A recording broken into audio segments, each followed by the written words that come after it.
Hi, my name is Sheila. Welcome. In this video, we are going to be talking about this whole Facebook monopoly thing. Mark Zuckerberg went on the stand yesterday. Look, the FTC has been after them for a while, but where does it all stem from? Where does it all come from? We're going to go back to the original complaint that the FTC filed. We're going to take a look at the nature of the case because that's where all of the juicy parts are. We're going to start with that. And since I haven't really taken a look, oh, there went my cord to make sure that I had an energy source for my laptop. My laptop likes to start going and you hear the fan going. And yeah, I think in another video I talked about the conversation. I had a conversation about it catching fire while I was like typing away. The thing just went poof and fire came out of it. And this is the same laptop. Yes, we are still friends. In most cases, you usually try to kick something like that to the curb. I didn't do that. It still works. We're still together. But we're going to go over Facebook's reach, its global dominance, because that's what the FTC is really concerned about. We're concerned about really protecting the consumer. I know you're probably thinking, yeah, Sheila, when does that ever actually take place? But this is really what's going on. A monopoly does not provide us with an opportunity to protect the consumer, okay? It's only good for that company. So we're going to talk about Facebook's reach and global dominance. We're going to talk about the Instagram acquisition, the WhatsApp acquisition, and we're not going to go through this whole lawsuit. If you've seen some of my videos, then you know I will read a lawsuit from the beginning to the end. But in this one, we're actually going to talk about a lot of the issues as they're coming up. Of course, my phone is continuing to sort of go off. And the setting, I'm not sure why it's so dark in here. It's been very cloudy in North Carolina the last couple of days. There's been this big cold front going on. But okay, so this is the case before us here. Let's just go ahead and start scrolling through this baby so that we can get to the juicy bits. As I said before, this is the Federal Trade Commission. This is a government agency coming after them, doing what government agencies do best. And because I can't see the side there, I need to make that a little smaller. Let's see if I can get it right. Okay, there we go. Wonderful magic fingers. All right, this is the public redacted version of a document filed under seal. Why? Because they have a lot of trade secrets, proprietary information that they don't want their competitors to know. That's usually how that gets framed. But sometimes there may be information in there too that they don't necessarily want users to know either. But in most cases, we're talking about trade secrets and proprietary information. Complaint for injunctive and other equitable relief. As you see here, it's the Federal Trade Commission that is the plaintiff by its designated attorneys, petitions the court under the Federal Trade Commission Act. So a lot of times when I have people come to me and talk about some issues that they may have as it relates to a product or a service, and there's been fraud involved, I'm like, you can go to www.reportfraud.ftc.gov. Like I say that so often, you guys, it's sad that I actually know that because that's how much fraud is going on. Like every day, people are working overtime, weekends, and holidays to separate you from your hard-earned money. So here we go. It says a permanent injunction and other equitable relief against defendant Facebook to undo and prevent its anti-competitive conduct and unfair methods of competition in or affecting commerce in violation of the Federal Trade Commission Act. That's what you see here. All right, this nature of the case is the piece that we're actually going to go through here. Paragraph 1, Facebook is the world's dominant online social network.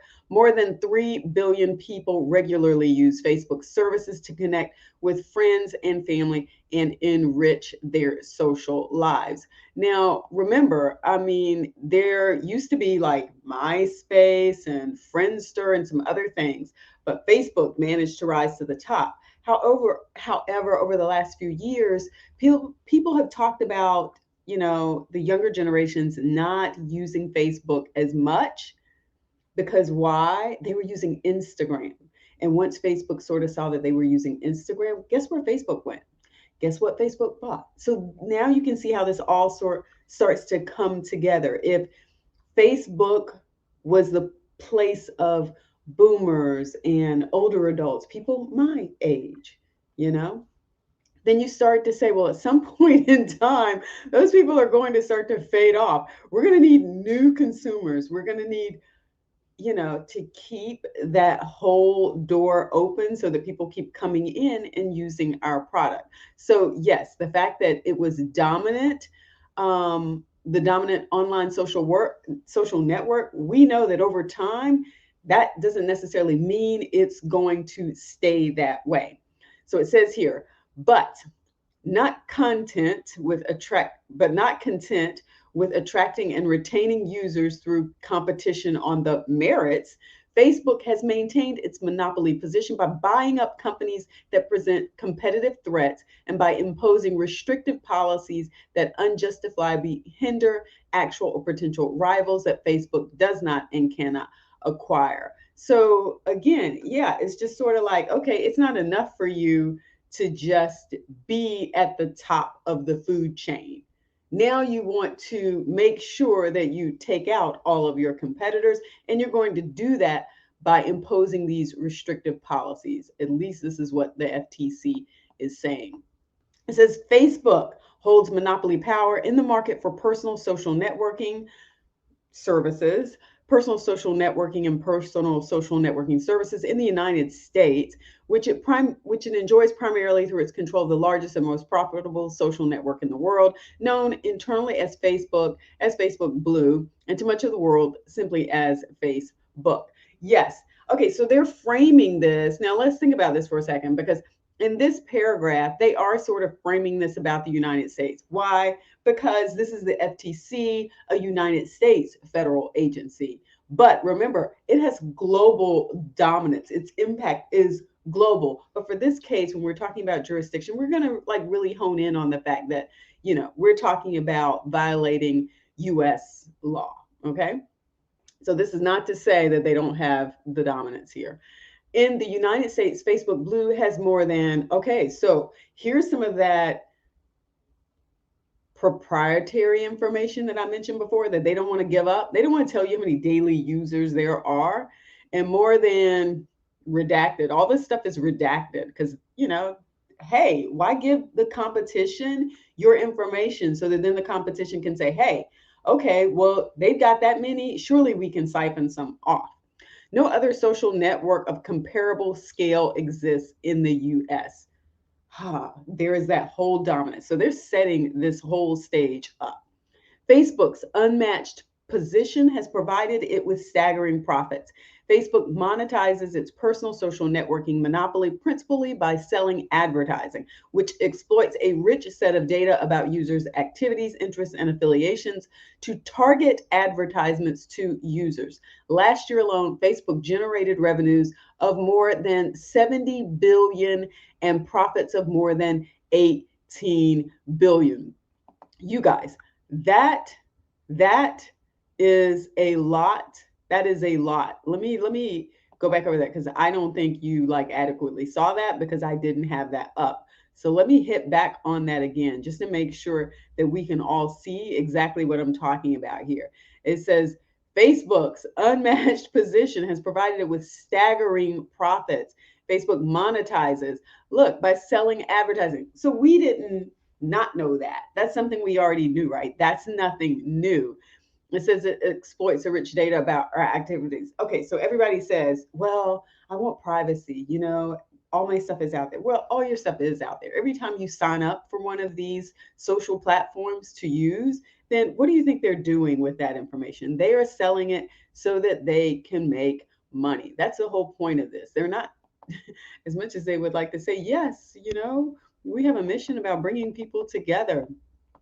It says, since toppling early rival MySpace and achieving monopoly power, Facebook has turned to playing defense through anti-competitive means. After identifying two significant competitive threats to its dominant position, Instagram and WhatsApp, Facebook moved to squelch those threats by buying the companies, reflecting CEO Mark Zuckerberg's view expressed in a 2008 email that it is better to buy than compete. To further entrench its position, Facebook has also imposed anti-competitive conditions that restrict access to its valuable platform, conditions that Facebook personnel recognized as anti-user, hypocritical in light of Facebook's purported mission of enabling sharing and the signal that, quote, we're scared that we can't compete on our own merits. So, yeah, isn't that really what this is about?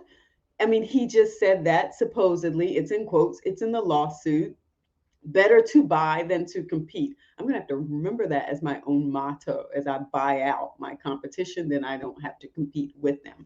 But that is the whole theory. Take everybody else off the plate, and then you only have to eat me. That's it. All right, let me jump back over here to where I was. Next up, after eating off the plate, as Facebook has long recognized, its personal social networking monopoly is protected by high barriers to entry, of course, including strong network effects. In particular, because a personal social network is generally more valuable to a user when more of that user's friends and family are already members, a new entrant faces significant difficulties in attracting a sufficient user base to compete with Facebook. Yeah, so it's going to take time. Look at how long it's taken, like LinkedIn, to sort of build. But the thing about that is, it was framed about being in a professional setting. So it was very different from Facebook, which was, more interested in your family and your friends. It says Facebook's internal documents confirm that it is very difficult to win users with a social networking product built around a particular social mechanic, i.e., a particular way to connect and interact with others, such as photo sharing, that is already being used by an incumbent with dominant scale. Even an entrant with a better product often cannot succeed against the overwhelming network effects enjoyed by a dominant personal social network. It's hard to take out Goliath when you're David and you don't necessarily have the tools to do that. Despite strong network effects, important competitive threats to a dominant personal social networking provider can emerge, particularly during periods of technological or social transition, and particularly if the newcomer is differentiated from the incumbent in a manner that exploits the technological or social transition. So that could be LinkedIn, because remember, LinkedIn is differentiated from the incumbent, which is Facebook, okay, that exploits the technological. They aren't necessarily doing that, but social transition, maybe, because it's more career oriented. You're not going to see some of the things on LinkedIn that you would see on Facebook. So it says during such periods, a competitor may be able to gain scale despite the network effects enjoyed by the incumbent. Accordingly, Facebook's leadership has learned and recognized that the sharpest competitive threats to Facebook Blue come not from Facebook clones, but from differentiated services during periods of transition. So they're saying we aren't even talking about LinkedIn. We're talking about things like TikTok now. Okay. And there are other ones that are coming on board too. It's sort of like Twitter sitting back and saying, now, well, wait a second, maybe I need to backtrack because people are seeing that there's so much upheaval. We've got a new CEO. The CEO's firing people left and right. And who's running the show? Articles are being written about whether or not they're paying their rent. And then the CEO is banning people. And all of a sudden you have some people saying, you know what? I'm just going to be done with it. I'm just going to go elsewhere. And so you see the rise of some of these differentiated sort of services. And it sounds like that's what they're saying Facebook saw as their real competition, not somebody quite like LinkedIn, not another Friendster or MySpace, but something very different. And indeed, it sounds like they were really concerned about them. I think that's sort of obvious with what went on. All right, let's scroll down a little bit, see where we are here. Accordingly, okay, not the Facebook clones.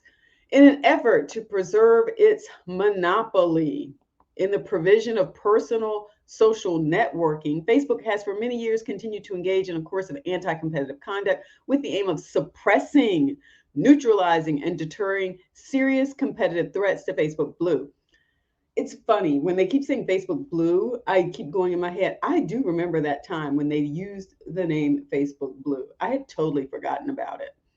This course of conduct has had three main elements: acquiring Instagram, acquiring WhatsApp, and the anti competitive conditioning of access to its platform to suppress competition. Remember, there used to be that whole thing about if you put links up there, they didn't really work half the time. Like Facebook would just be like, no, no, no, no, no. It was like that kind of, I don't know, they called it like dark masking and stuff like that because it had its whole algorithm. They didn't want to send you off their platform. That's like owning a store and telling people while they're there at your store about stuff that your competitor might have next door. And Facebook was just like, I'm not doing that. I'm not doing that. Sort of the same thing that Elon Musk has said with Twitter. Like, why would you do that? That he's saying that doesn't make sense. But we all live in a world now where we're used to sharing across platforms. So for us, the user, no, we're not really down for that. All right, let's talk about Instagram, the Instagram acquisition. In 2012, Facebook acquired Instagram, the most significant personal social networking competitor to emerge since Facebook Blue launched. Instagram, a mobile first app. See, that was the difference between Facebook and Instagram right there. That was the first big thing. By the time by the time Instagram came on board, people were really starting to use their phones more. Whereas with Facebook, it was computer dominated. And so they had to go back and sort of retool to make it more mobile ready. Whereas you had these new competitors who were emerging in a way so that they were apps. They were like, yeah, I can take it with me. I can do it wherever. And Facebook had to sort of jump over to that from being on the computer. So it was a different, a totally, when they talk about different differentiated segment, that's what Instagram was. All right, so it says Instagram, a mobile first Instagram, a mobile first app that enables users to engage in personal social networking with family and friends through taking, editing, sharing, and commenting on photographs, emerged at a critical time of technological and social transition when users of personal social networking were migrating from desktop computers, what did I just say, to smartphones and toward a greater use of photo-based sharing. Smartphones combined with high quality cameras with mobile access to the internet, which gave consumers new ways to share moments from their lives. So much easier, so much faster. I just do it all on my phone. It's going to be with me anyway. Who's carrying around a whole desktop?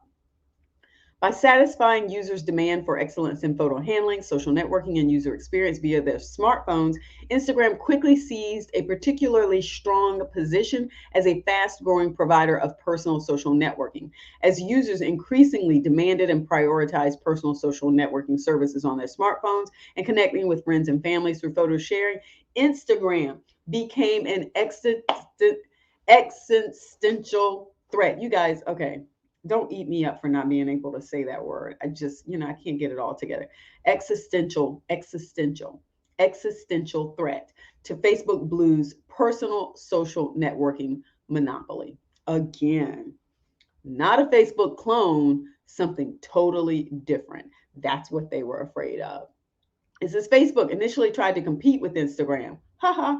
That's what you initially try to do. Facebook initially tried to compete with Instagram on the merits by improving its own mobile photo sharing features. But by September 2011, Mark Zuckerberg saw that Facebook had fallen far behind, writing internally, quote, in the time it has taken us to get our act together on this, Instagram has become a large and viable competitor to us on mobile photos, which will increasingly be the future of photos, unquote.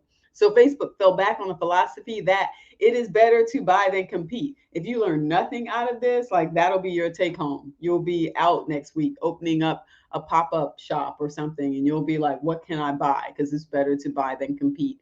In February 2012, Mr. Zuckerberg acknowledged that if left independent or in the hands of another acquirer like Google or Apple, Instagram threatened to leave Facebook Blue very behind in both functionality and brand on how one of the core use cases of Facebook will evolve in the mobile world, emphasizing that it was a really scary outcome for Facebook. Mr. Zuckerberg suggested we might want to consider paying a lot of money for Instagram. I can't remember how much they paid. I remember Gary Vaynerchuk saying in a video or something that he thought that was going to happen way before it happened or something like that. Okay, paragraph 14 now. Mr. Zuckerberg recognized that by acquiring and controlling Instagram, Facebook would not only squelch the direct threat that Instagram posed, but also significantly hinder another firm, okay, because he's already mentioned Google and Apple, from using photo sharing on mobile phones to gain popularity as a provider of personal social networking. As Mr. Zuckerberg explained to Chief Financial Officer David Ebersman, in an email, controlling Instagram would secure Facebook's enduring dominance around one of the few social mechanics that could provide a footing for a personal social networking provider. You know, it's always interesting to read the terminology that is used in different industries. So mechanics, I almost need a definition for that. I mean, I get what they're saying. It's like when they call, when I was working with someone recently and we were working on pulling together photos and videos, they were termed assets, So I always find it interesting to hear how they refer to just things like that. Like, let's just give them a name. Let's call them mechanics. And I'm just like, how about let's just call them what they are? Because that would work for me. I would have a better understanding of it. So now we've got this long thing here. What does it say? There are network effects. Okay, I don't even want to read all of that, but I think we get the idea here. It says one way of looking at this is that what we're really buying is time.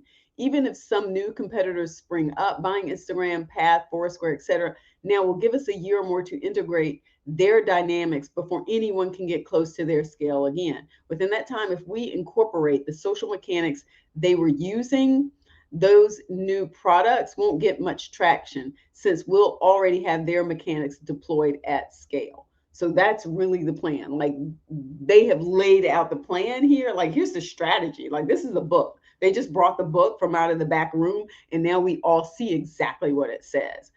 On April 9th, 2012, the day Facebook announced it was acquiring Instagram, Mr. Zuckerberg wrote privately to a colleague to celebrate suppressing the threat. Like, I just got rid of my competition.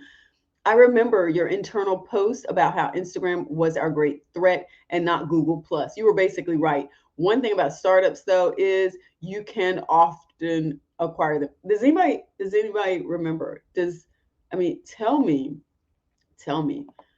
Do you even remember Google Plus? Do you remember the rollout of Google Plus? And then do you remember getting that email from Google that there was no longer going to be a Google Plus? I remember that. I remember the rollout, and I remember the day that they pulled out the obituary and the dirt and the shovel and put that thing in its grave. The Instagram acquisition has given Facebook control over its most significant personal social networking competitor, which both neutralizes the direct threat that Instagram posed by itself and additionally makes it more difficult for other firms to use photo sharing via smartphones to gain traction in personal social networking. Through its control of Instagram, Facebook has attempted to prevent Instagram from cannibalizing Facebook Blue, confirming that an independent Instagram would constitute a significant threat to Facebook's personal social networking monopoly. Despite Facebook's effort, Facebook Blue has lost users and engagement to Instagram. Okay, we got a whole piece redacted there. I'd love to know what that says.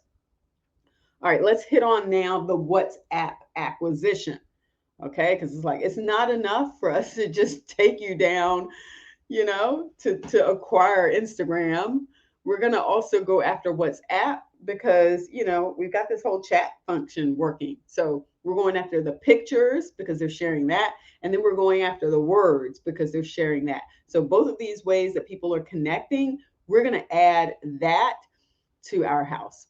After neutralizing the threat from Instagram, Facebook turned to what it considered to be the next biggest consumer risk for Facebook Blue, the risk that an app offering mobile messaging services would enter the personal social networking market, either by adding personal social networking features or by launching a spin-off personal social networking app. Facebook identified the popular and widely used mobile messaging app, WhatsApp, as the most significant threat in this regard. Once again, though, rather than investing and innovating in an effort to outcompete WhatsApp, Facebook responded to the competitive threat by acquiring. Again, what did I say? It is better to buy your competitors than to compete. This has been the motto. If nothing else, we're going to remember that when this is over. By early 2012, the risk that a successful mobile messaging app available on multiple mobile operating systems could break into personal social networking had become a strategic focus for the company's leadership. In an April 2012 email, for example, Mark Zuckerberg identified a troubling global trend of messaging apps, using messages as a springboard to build more general mobile social networks. And by October 2012, the threat was widely recognized within Facebook, with a Facebook business growth director predicting internally that this might be the biggest threat we've ever faced as a company. So there you have it. You have the words right there. They see this as the David that might take them down. Facebook's attention soon focused on WhatsApp, which by 2012 had become a uniquely threatening competitor in mobile messaging and an obvious candidate to enter the personal social networking market. Not locked into a single mobile operating system like Apple's iMessage, which would be like, yeah, who wants to be locked anymore? People want options. Nor heavily localized in parts of Asia like Line, Kakao, or WeChat. WhatsApp was the clear category leader in mobile messaging. So here's what they're saying. I mean, this is the motto here: the better to buy than compete. So what they're doing is they're saying, okay, so who's the leader in photo sharing? Well, at that time it's Instagram. Who's the leader in messaging? Well, at that time it's WhatsApp. We're going to take both of those in. Instead of us competing on our own and just building better products ourselves, why not just buy them up? But isn't that the way of the tech world? Isn't that how Silicon Valley has been working for a long time? This is not anything new, right? They didn't make up an entirely new playbook to follow. This is the playbook that has existed the whole time. Buy, don't compete. That's what they said. Buy, don't compete. All right. In August 2013, email, the head of Facebook's internal mergers and acquisitions M&A group warned that WhatsApp, quote, kind of mobile messaging is a wedge into broader social activity sharing on mobile we have historically led in web. Okay, so they're realizing here and they're sort of pointing it out. Okay, we might lead on the web in this, but on the mobile side, we don't lead. WhatsApp is leading, and this is the future. So if WhatsApp is leading here and we aren't, who do you think is going to be around in the next 5 years?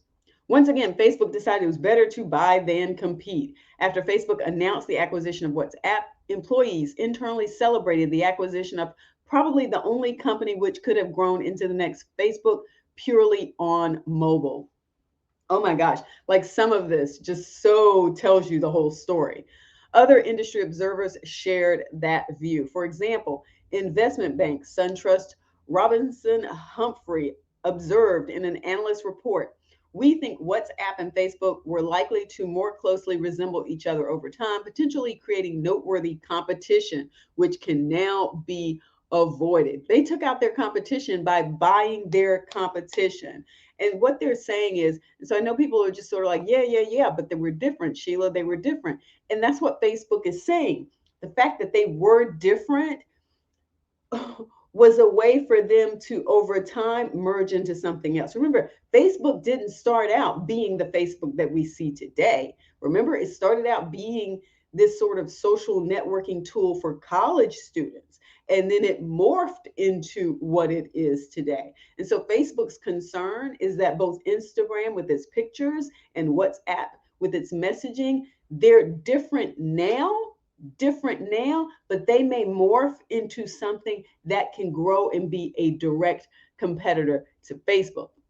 And that's exactly what they were talking about. And that's exactly what this investment bank person was saying here in this analyst report. They took them out. Facebook took them out. Just as with Instagram, WhatsApp presented a powerful threat to Facebook's personal social networking monopoly, which Facebook targeted for acquisition rather than competition. Facebook's control of WhatsApp both neutralizes WhatsApp as a direct threat and separately makes it harder for future mobile messaging apps to acquire scale and threaten to enter personal social networking. So remember Vine and how people talked about Vine and how it got bought by the company, whatever, that was also doing like um, Musically, and I can't even remember all those. I should go back and look at them. But this whole sort of thing of I'm just going to buy that and I'm not going to do anything with it and just let it disintegrate. And so, in essence, they just bought them out. They bought out the competition, let that die, and then I can continue to build up my product. So that's not quite what Facebook was doing here, but still the same sort of theory in the beginning.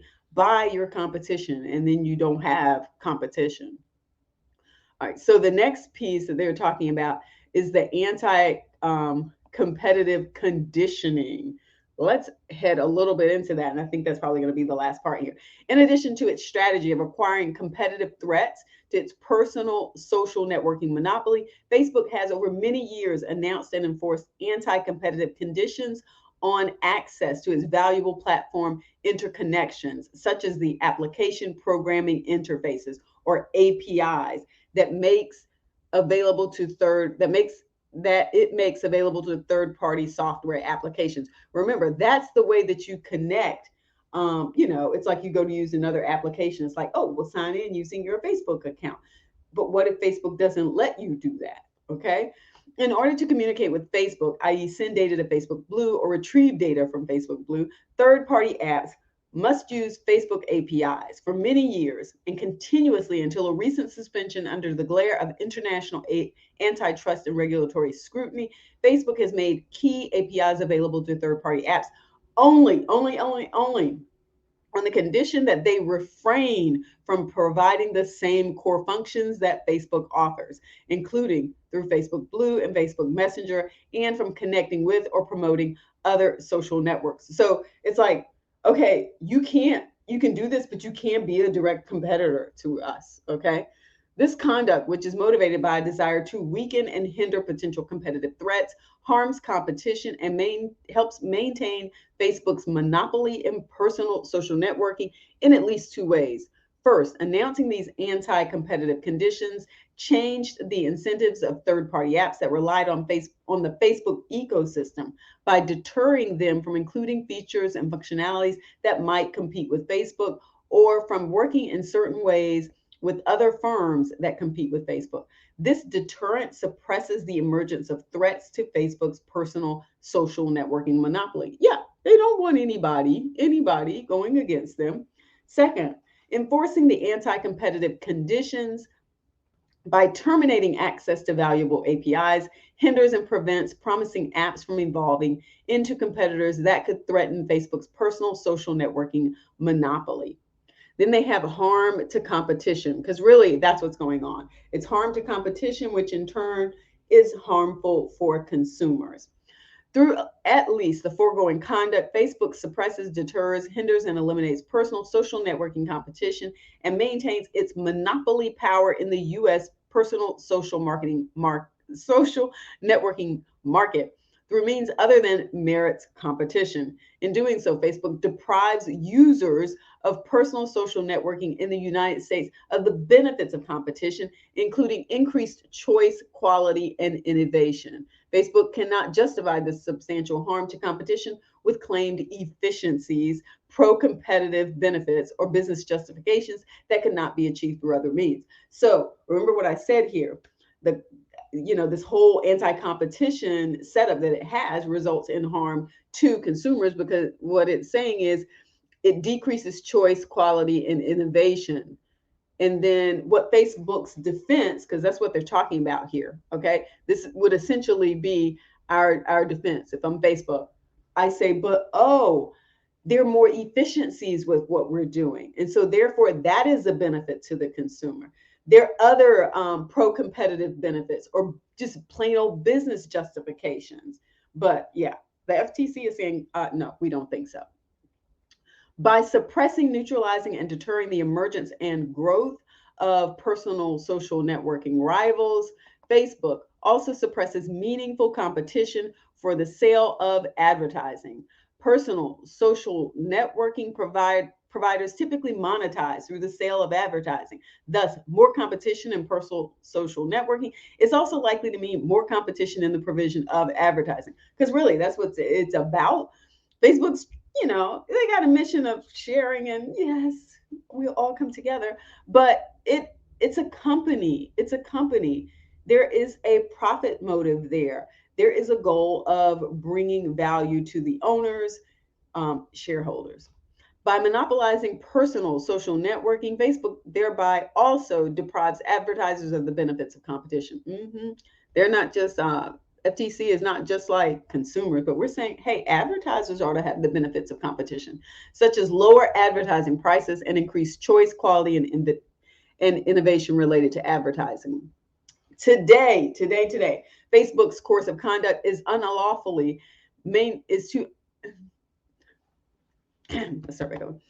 Today, Facebook's course of conduct to unlawfully maintain its personal social networking monopoly continues and must be enjoined. Facebook continues to hold and operate Instagram and WhatsApp and continues to keep them positioned to provide a protective moat around its personal social networking monopoly. Facebook continues to look for competitive threats and will seek to acquire them unless enjoined. Likewise, Facebook's imposition of anti-competitive conditions on APIs continued until suspended, at least for the time being, in the glare of attention from governments and regulators around the globe. Facebook will resume those policies or equivalent measures unless enjoined. And so that is essentially the nature of the case. That is why you see Mark Zuckerberg having to answer to this complaint that the FTC has brought forward. They're saying this is how you do business. This is how you're trying to maintain your position and create a monopoly for Facebook by having this anti-competitive policy around your APIs. And then more importantly, I think, because that's more of a technological kind of thing, more importantly, this sort of, I'm going to buy up all my competition. Just when somebody gets to the head, to the top of the chain for what they are in their particular segment, we're just going to buy them up.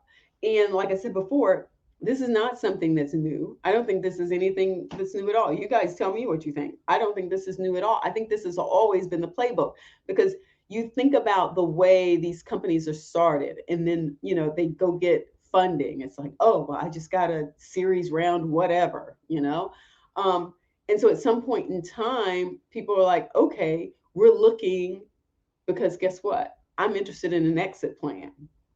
I want to know when my out is going to be and how much it's going to be for.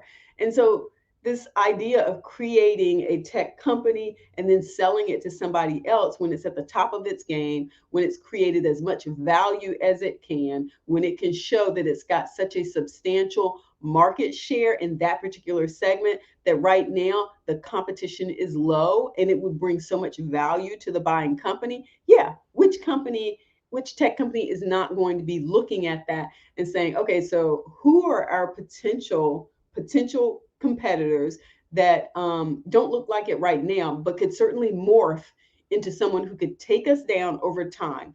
Those are the people we're going to flag. We're going to put them up all across the room so that when we walk in, we know every day that they are targets because they're coming after us, even if they don't know it yet. They could morph into someone who's really going to take us down. So that's what the FTC is really talking about in this lawsuit. And I feel like I've just been talking nonstop. I need a drink. I'm going to have a drink. You guys, if you got a lot out of this, if you understand a little bit more about what is going on with this lawsuit between the FTC and Facebook, go ahead and give it a thumbs up. I hope this has brought some information to you, some value to you, and don't forget to subscribe. Peace.